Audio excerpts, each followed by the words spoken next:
और शादी में खाना खाने से पहले ही लड़की ने प्लेट तोड़ दी और इसकी देखा देखी ये सब भी ऐसा ही कर रही है। लेकिन क्यों और क्या हो गया है इन लोगों को, मैं बताता हूँ आपको। असल में ये एक ग्रीक ट्रेडिशन है और इसमें प्लेट तोड़कर लोग दो चीजें दिखाते हैं। पहली कि वो इस शादी से बहुत खुश और एक्साइटेड है, और दूसरी मान्यता है कि ऐसा करने से बुरी नजर और नेगेटिव एनर्जी न्यू कपल से दूर रहती है। इसीलिए तो पूरी बारात मिलकर प्लेटें तोड़ती है। अगर आप किसी हाथी को केला दोगे तो वो अपना मुंह खोलेगा और केला खा लेगा, लेकिन जब आप उसे नारियल दोगे तो वो नारियल मुंह में तो लेगा मगर खाएगा नहीं, क्योंकि हाथी बहुत इंटेलिजेंट होता है। उसे पता है कि आपने नारियल बिना छीले उसे दिया है, इसीलिए वो सूंड से नारियल को वापस बाहर निकालता है और फिर अपने पैरों से नारियल फोड़कर अंदर वाले सॉफ्ट हिस्से को खाता है। देखो ये लड़की कैरेक्टर में इतना खो गई कि भूल ही गई कि इसकी रिकॉर्डिंग हो रही है, और ऐसा अक्सर होता है क्योंकि इन लोगों को मोशन कैप्चर करने के लिए हायर किया जाता है और इस काम के लिए परफॉर्मर को स्पेशल सूट दिए जाते हैं जिनमें सेंसर्स लगे होते हैं, और इन्हें पहनकर परफॉर्मर असली से भी ज्यादा असली मूवमेंट देता है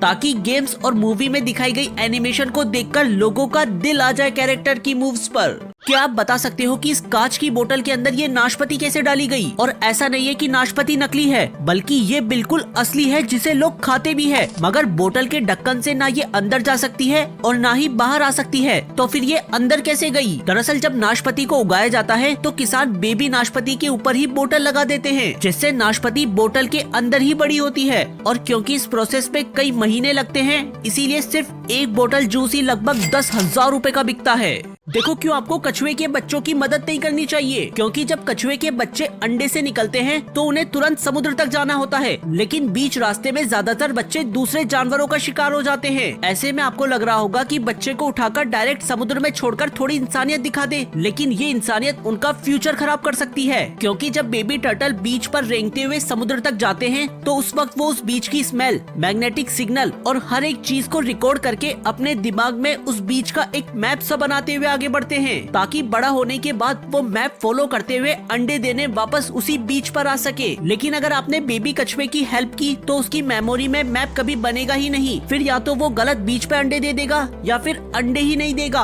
और एक पूरी जनरेशन खत्म हो जाएगी।